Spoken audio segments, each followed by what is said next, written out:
चंद्रयान-3 का प्रज्ञान rover Vikram lander से बाहर निकलकर चांद की सतह पर दूर दराज के इलाकों में जाकर रहस्यमयी जानकारियां इसरो के वैज्ञानिकों के पास भेज रहा है। इसी बीच इसरो के वैज्ञानिकों के पास एक ऐसा वीडियो आया है जिसे देखकर दुनिया भर के वैज्ञानिक हैरान हो गए हैं। इस वीडियो ने सारी दुनिया में तहलका मचा दिया है। वीडियो को दिखाने से पहले हम आपको कुछ जानकारियां देते हैं।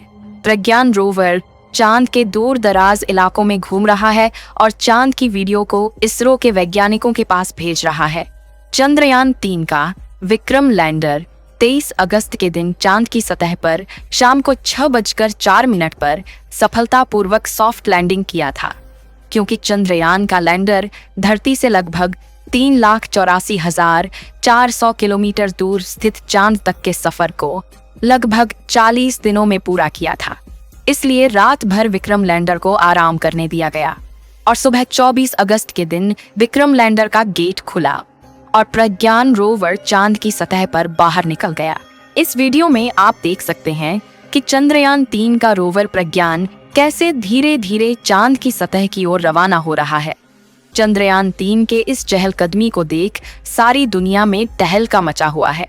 लेकिन दोस्तों, इसमें हैरान कर देने वाली बात यह है कि चंद्रयान का प्रज्ञान रोवर चांद की सतह पर जहां जहां भी घूम रहा है वहां पर अपने टायर के निशान छोड़ रहा है, जिसमें भारत का अशोक स्तंभ और इसरो का चिन्ह छपा हुआ है।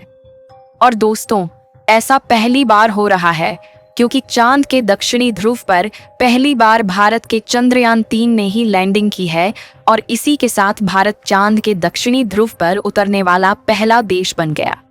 अमेरिका, रूस, चीन समेत अन्य किसी भी देश की हिम्मत चांद के इस इलाके में उतरने की नहीं हुई, जबकि हमारे भारत के होनहार वैज्ञानिकों ने चांद के इस इलाके में अपने अंतरिक्ष यान को उतारने में सफलता प्राप्त की है। यहाँ तक कि अमेरिका ने लगभग 18 मून मिशन कर लिया है और रूस ने भी 25 मून मिशन कर लिया है। अगर बात करें अमेरिका की, तो इन्होंने चांद पर इंसानों को भी भेज दिया है, लेकिन चांद के उत्तरी ध्रुव में सारे मिशन किए गए थे, जबकि दक्षिणी ध्रुव में कोई भी मून मिशन नहीं किए गए थे।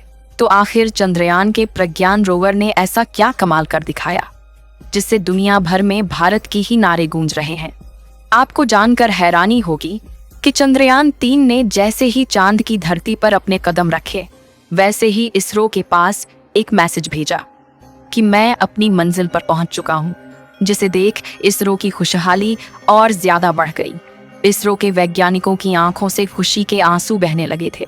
पूरी दुनिया में भारत और इसरो के नाम की जय जयकार हो रही थी।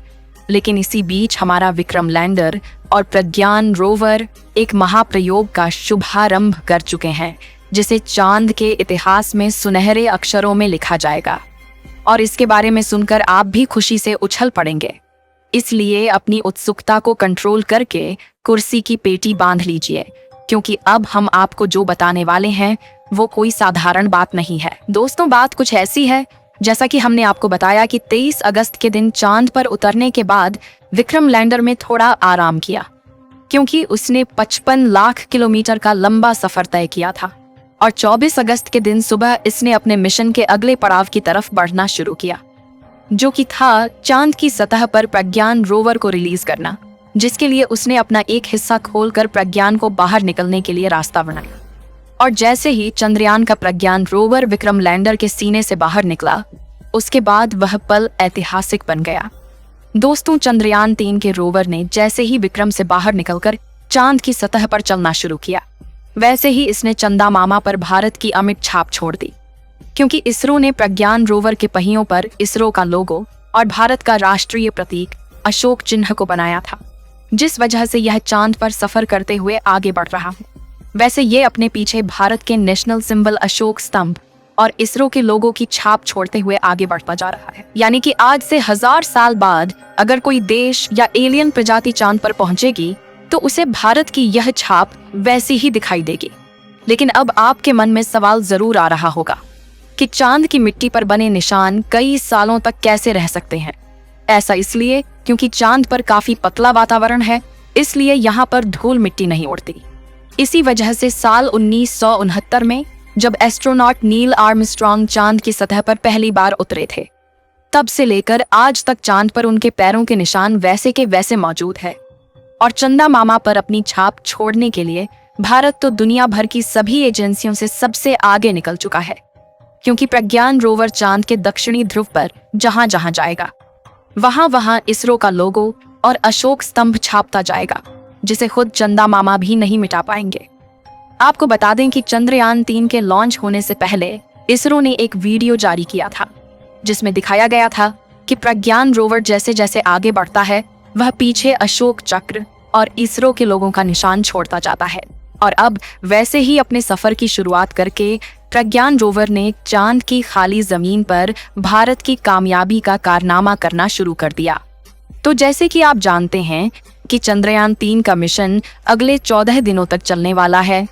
ऐसे में 14 दिनों में प्रज्ञान रोवर अपनी लैंडिंग साइट और आसपास के इलाकों में काफी लंबा सफर तय करने वाला है। तो जरा सोचिए कि मिशन पूरा होने तक चांद के इस इलाके में अशोक स्तंभ और इसरो के लोगों की कितनी हजारों फील्ड में बन जाएंगे। चलिए दोस्तों, प्रज्ञान रोवर की बनावट और उसके मिशन की बात करते हैं, जिसे देखकर दुनिया की सभी स्पेस एजेंसी में हड़कंप मचा हुआ है। प्रज्ञान रोवर का वजन 26 किलो है। चांद की उबड़ खाबड़ सतह पर चलने के लिए इसमें 6 टायर लगाए गए हैं और इसका इलेक्ट्रिक सिस्टम इन 6 पहियों पर सवार होकर पहुंचता है और यह पावर पहुंचाता है, ताकि अगर 2 पहिए मिट्टी में ढल जाए तो बाकी के 4 पहियों से खींचकर बाहर निकाल सके। इसके अलावा इसकी और पहियों को पकड़ कर रखने वाली रॉकेट पोगी को काफी मजबूत बनाया गया है, ताकि पत्थर या किसी चट्टान से टकरा जाता है तो इसके उपकरणों को कोई नुकसान न पहुंच पाए। वहीं इसमें पहले से बड़ा सोलर पैनल लगाया गया है, जो सूरज की रोशनी 24 घंटे लगातार प्रज्ञान रोवर की बैटरी को चार्ज करता रहेगा। अब आप सोच रहे होंगे कि धूप तो 10 से 12 घंटे तक होती है, तो फिर 24 घंटे की चार्जिंग कैसे होगी? तो आपको बता दें कि चांद पर एक दिन पृथ्वी के 28 से 29 दिनों के बराबर होता है। यानी कि चांद पर 14 दिन की सुबह और 14 दिन की रात रहती है, यानी 14 दिनों तक लगातार आसमान में सूरज खिला रहता है। इसी बात का फायदा उठाते हुए इसरो ने चंद्रयान 3 को चांद के इसी महीने में पहली सुबह चांद पर उतारा है, ताकि विक्रम लैंडर और प्रज्ञान रोवर के सोलर पैनल काम करते रहे और अगले दिनों में हम जितना हो सके उतना ज्यादा रिसर्च कर पाए, क्योंकि 14 दिनों के बाद धीरे धीरे इन दोनों की चार्ज खत्म हो जाएगी और दोनों बंद हो जाएंगे। आपको जानकारी के लिए बता दें कि चंद्रयान 3 ने ऐसी कोई फोटो या वीडियो नहीं भेजी है जिसमें एलियन के मौजूद होने का सबूत मिल रहा हो। दोस्तों, आपको क्या लगता है, चंद्रयान 3 चांद पर पानी की तलाश कर पाएगा या नहीं? अपनी राय कमेंट में जरूर बताएं। इस वीडियो को एक लाइक जरूर करें और अपने मित्रों तक इस वीडियो को शेयर करें, ताकि उन्हें भी जानकारी मिल सके। और भी नॉलेजेबल वीडियो के लिए अपने भरोसेमंद चैनल को सब्सक्राइब जरूर करें और बेल आइकन को ऑल पर सिलेक्ट करना बिल्कुल ना भूलें। मिलते हैं किसी और नॉलेजेबल वीडियो के साथ। वीडियो को अंत तक देखने के लिए धन्यवाद।